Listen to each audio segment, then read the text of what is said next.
तकरीरें तो आपने हमारी थोड़ा बहुत सुनी ली होंगी।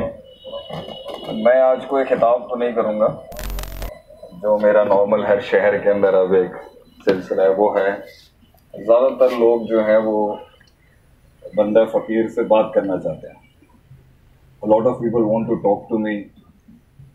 पूरी दुनिया ही माशाल्लाह एक कौम है जो हमें सिर्फ गम सुनाना चाहती है अपना। They want to just share their heart to me। तो मैं आज अपनी सुनाने नहीं आया आप सबको। I'm not here to talk about myself।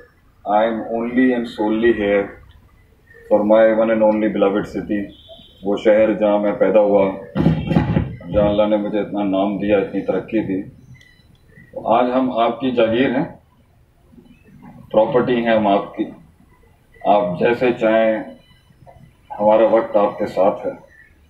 बहरहाल ये जो मैनेजमेंट के लोग होते हैं, ये बड़े प्रोटोकॉल वगैरह, हम तो दरवेश आदमी हैं, हमारे तो कोई ऐसे भाई कोई प्रोटोकॉल्स नहीं है, हम तो बहुत पेंडू से आदमी हैं। तो मेरे ख्याल से जो मैं आज का सिलसिला चाहता था अपने सारे बच्चों से, सारे मेरे दोस्त, मेरे बुजुर्ग जो बैठे हैं यहाँ, कि कोई कुंडियाँ, कोई सवाल, कुछ बलाएं, कुछ चीज़ें जो हल ना हो सकें अभी भी, और मेरी ज़िंदगी के वो अल्फाज जिससे मैं चाहता था कि कौम का दर्द कम हो, अगर वो नहीं हुआ, shoot me with the difficult questions Allah has given you. पूछें जो आपने पूछना है, उसी में इल्म भी निकलेगा।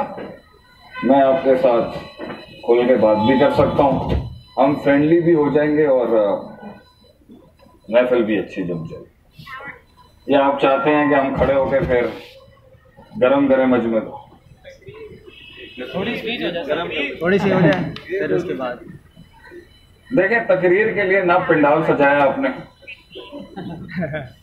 ना वो माहौल है, ना वो चीज़ है।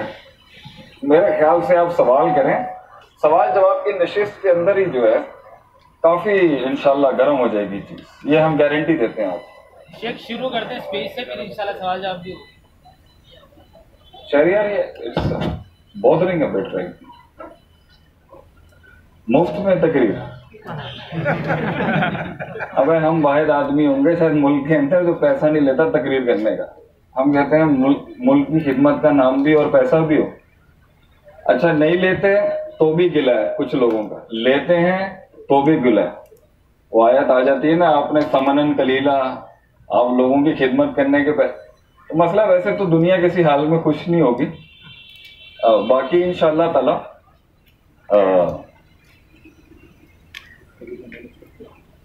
चलें आपकी। मैंने ये ख्वाहिश वैसे किसी शहर की पूरी नहीं की। अभी रिसेंटली पेशावर ने भी मुझे कहा था आप तकरीर करते, मैं कहा मैं तकरीर नहीं करूँ, मैं थक गया हूँ, वैसे ही इतना जिंदगी वैसे ही जन्नों का नाम है। तो लेकिन कराची की जिद पूरी कर देते हैं हम। यू हैव अ क्वेश्चन, पूछे।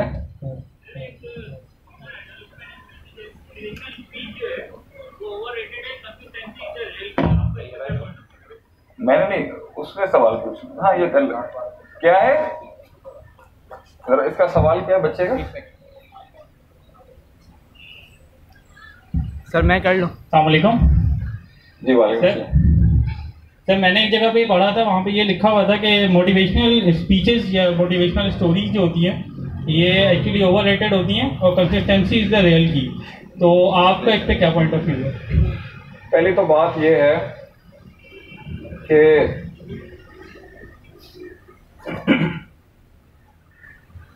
आपने मेरी कभी भी किसी भी वीडियो क्लिप में कोई कहानियां नहीं सुनी होंगी, पहली बात। ठीक है, मैं सिर्फ मोटिवेशनल स्पीकर नहीं हूँ भाईजान, मैं असल में दरस निज़ामी किया हुआ, मदरसे से पढ़ा हुआ आलिम दीन हूँ। सर मुझे आइडिया है। और वहां से मैंने स्विच किया था, तो क्योंकि मुझे यूनिवर्सिटियां बुलाती थी तो लम्स मुझे सबसे पहले बुलाती थी और IBA, ये दो बड़ी यूनिवर्सिटियां थी जो मैंने टैप की थी। वरना मेरा तो जमीन पे बैठ के पढ़ने पढ़ाने वाला आदमी हूँ। मेरी असल डोमेन कभी भी ये, बल्कि मैं तो बहुत अरसे आइसोलेट हो गया हूँ। आप अंदाजा लगाएं, ये तो मुझे सेनेटर अब्दुल हसीब खान साहब ने कहा था कि you will be discovered one day by your country. मैं तो ये इतना था ही नहीं, मैं तो बस क्योंकि बिकॉज एक इंग्लिश स्पीकिंग स्कॉलर की कमी रही है हमेशा से, so when you had to give spiritual lectures तो लोग इस तरह याद कर लिया करते थे। उसके अंदर मेरा जरा स्पिरिचुअलिटी, रूहानियत और इस तरह जरा ज़्यादा बेंड रहा है लाइफ के अंदर, इसलिए वो मेरा तो लम्स आईबीए चलता रहा। उसके बाद क्या हो, फिर उसमें एनईडी भी टैप हो गई।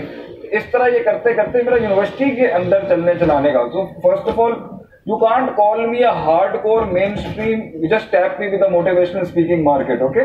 मेरा एजुकेशन से ज़्यादा ताल्लुक है, I am more of an educationist rather than that। वो और बात है, गले ज़रा हम पंजाबियों के ज़रा होते हैं, ज़रा वो गला ज़रा रियाजत में ज़्यादा अच्छा है और मौलवियों के वैसे ही गले तेज होते हैं, तो कैन दी है गल। ये तो प्रॉब्लम है कि वो एनईडी की जीत का सफर जो था ना, that was the tipping point. वहां से गेम सारा चेंज हुआ। या तो पॉइंट, उससे पहले मेरी हाईटेक टेक्सला की भी तकरीर बड़ी अच्छी गई थी, मगर क्योंकि उसमें अंग्रेजी ज्यादा थी इसलिए वो ज्यादा हिट इतने नहीं लगी। उसमें पाकिस्तान की 90% पॉपुलेशन वो उर्दू की तरफ रुझान रखती है। अच्छा, तो फिर ये क्यों लगाया? तो उसके अंदर तो अब मैं जो जवाब आपको पूरी नशिस्त यहाँ जो लगेगी ना, उसमें दोनों ब्लेंड्स मिलेंगे आप। मतलब मैं कोशिश करूंगा कि मैं इस्लामिक पर्सपेक्टिव से भी बात करूं और मैं अपने एक्सपीरियंस से बात करूं। किताब सिताब का तो पता नहीं भाई, हम तो अपने अरबी के अंदर 700-800 साल पुराने बाबों को पढ़ने वाले लोग हैं, तो मैं पहले अपनी मार्केट को ज़्यादा इंट्रोड्यूस कराने की कोशिश करता हूं, because we think that we are right now in a red guard when it comes to entry into education. तो पहली बात यहाँ पर यह है, द की टू सक्सेस आपने पूछा है, कंसिस्टेंसी है, मोटिवेशनल स्टोरीज नहीं है। मेरी नज़र के अंदर जो कढ़ाई बनती है ना कामयाबी की, बेटा उस कामयाबी के अंदर 50, 40, 30 फैक्टर्स इन्वॉल्व होते हैं, जो कुछ सबके लिहाज से कुछ कॉमन होते हैं और सबके लिहाज से कुछ सारे यूनिक होते हैं। इसकी मिसाल ये कि देर आर सम मैक्रोस, कुछ कुलियात ऐसी होती हैं जिसमें मैं और तुम भी कॉमन होंगे, मगर जुजियात में और स्पेसिफिकेशन में जाके बेटा तेरी जिंदगी बहुत डिफरेंट होगी आपकी और मेरी जिंदगी बहुत डिफरेंट होगी। आपकी जंगे, आपकी डायनामिक्स डिफरेंट, मेरी डिफरेंट। तो उसके अंदर एक लिहाज से वो फैक्टर्स जो सारे मिल के हर इंसान की जिंदगी के अंदर सक्सेस में जा रहे थे, उनमें से एक जुज है कंसिस्टेंसी। तो उसमें एक बड़ा मैक्रो है कंसिस्टेंसी, मुस्तकिल मिजाजी। इंसान खूबसूरत हो, उसमें बाय फ्लूक या बाय ट्रेनिंग या बाय एनी होक एंड क्रोक अगर उसका कोई हुनर जो है वो कुछ डेवलप भी हो गया, मैच्योर भी हो गया, मगर वो जमाल कमाल मकाम तक पहुंचने के लिए किसी फलसफे को, किसी सोच को, किसी जिस्म को, किसी माना को, किसी वजूद को, किसी हैसियत को, उसके लिए कंसिस्टेंसी एक बहुत बड़ा फैक्टर। इसलिए क्योंकि एक दिन हसीन हो जाना और एक दिन उस जमाल तक पहुंच जाना और एक दिन उस कमाल तक पहुंच जाना और एक दिन उस चीज के साथ आ जाना, it doesn't create an impact. इसलिए वो कतरा जो कंसिस्टेंटली गिरता है वही पहाड़ों में सुराख करता है। तो मेरी नजर के इज्जत भी कंसिस्टेंसी बनाती है, टैका भी कंसिस्टेंसी बनाती है। और नबी सल्लल्लाहु अलैहि वसल्लम से किसी ने पूछा कि अफजल तरीन इस्लाम किसका, whose got the best religion when it comes to the Islamic values, तो आपने फरमाया अदबमुहु व इन क़ल्ला या अदबमुहा व इन क़ल्ला, कि वो जो छोटा करते हो मगर कंसिस्टेंटली करता हो। तो पहली बात तो ये कंसिस्टेंसी जिंदगी की, मतलब दुनिया में हो, इबादत में हो, अल्लाह के साथ हो, अपने प्रोफेशन में हो, करियर में हो, फैमिली हो, टीम मैनेजमेंट हो, स्लीप मैनेजमेंट हो, स्ट्रेटेजिक मैनेजमेंट हो, वॉर स्ट्रेटेजीज हो। अगर एक आदमी एक चीज को रिपीटेडली उस क्लास के साथ नहीं कर सकता, वो पहुंच ही नहीं सकता कभी। कम्युनिकेशन, कहानियां बहुत पावरफुल मीडियम ऑफ कम्युनिकेशन है, लेकिन और कुरान भी कहानियां सुनाता है हमें, लेकिन और उन कहानियों से एसेंस और पर्सपेक्टिव्स और इबरतें लेना, तो इसको हम इनडेफिनेटली तो नहीं कहेंगे कि ये ठीक नहीं है। ये एक पार्ट जरूर है किसी को पुश करने का, मगर इसमें my opinion according to that is कि अगर तो कहानियां जज्बात उठा रही हैं तो भाई जज्बात तो अल्लाह ने क्रिएट ही ऐसे किए हैं कि वो एक पोजीशन में नहीं रह सकते। अगर जज्बात स्टैटिक हो जाएंगे जिस दिन मौत का दिन आएगा।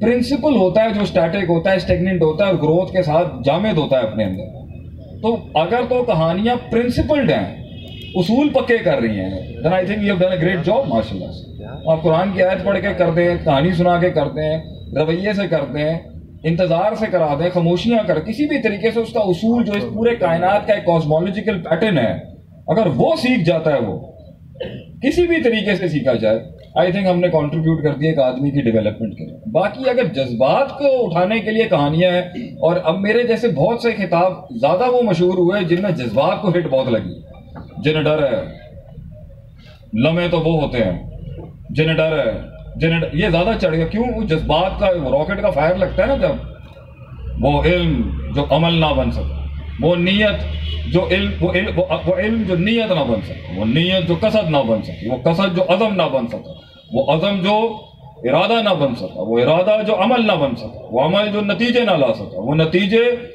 जो मुहासबे ना करा सका, वो मुहासबे जो रुजू ना करा सका, वो रुजू जो इनाबत ना करा सके, वो इनाबत जो तौबा ना करा सका। इसी को तो अल्लाह कुरान में कहता है कमसलिल हिमार यहमिलु अस्फार, these are donkeys carrying books and nothing else. ये गधे हैं जिन्होंने किताबें हिफ्ज़ करनी है सिर्फ, और कुछ। तो ये जज्बाती भी हैं, लेकिन प्रिंसिपल जो है ना, उसूल पक्का होगा ना, तो वो ज्यादा बड़ा फैक्टर है। तो मेरे ख्याल से आखिरी बात करता हूँ, मेरे जरा जवाब लंबे इसलिए होते हैं क्योंकि भैया मैं थोड़ा जरा पढ़ने पढ़ाने वाला आदमी पे, उस्तादी आपको फील हो जाएगी कि मतलब मैं डिटेल पढ़ाने वाला आदमी हूँ, लेकिन मेरी तकरीरों में डिटेलें काट देते हैं ये। तो जब मैं टेक्निकल हुआ हूँ ना, वो उसको वायरलिटी नहीं मिली।